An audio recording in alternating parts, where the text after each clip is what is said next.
आगे गे कहाँ जाएंगे नहीं जा क्यों जी काहे लगे कमाई के न धमाई के और दिन भर ऐसे घूरत रहो। अच्छा ठीक लेबर में खटेल जी बाब रहमी ने सुन कहो ये बतिया जे लेबर में खटी खिले बगे माओगे नहीं जो तू हो नहीं हरा बागे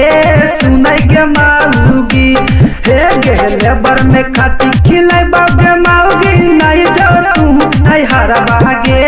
सुनाई के माऊगी अकीन देव सोना बाके हरा बागे सुनाई के माऊगी नहीं जो तू अब नहीं हरा बागे सुनाई के माऊगी।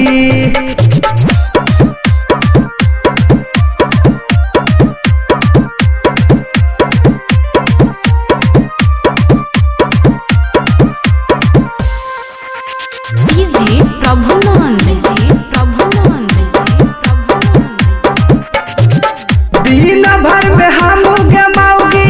300 कमाईबा जबन खाइबा हम गमाऊगी वही तोरा खिलाईबा वही तोरा खिलाईबा। दिन भर में हम गमाऊगी 300 कमाईबा जबन खाइबा हम गमाऊगी वही तोरा खिलाईबा। कसहू करके हम गमाऊगी चलाईबा हम घर बागे सुनाई गमाऊगी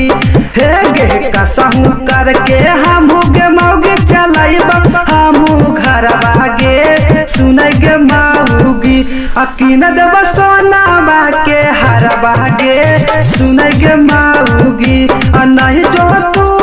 अब नहीं हर बागे सुनाई गमाऊगी।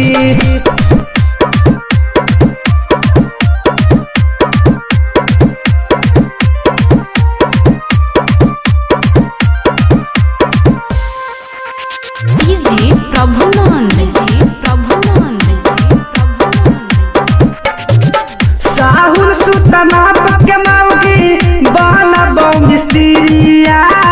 सट जो न तू गमाऊगी हमारो तू भीरिया सुन गे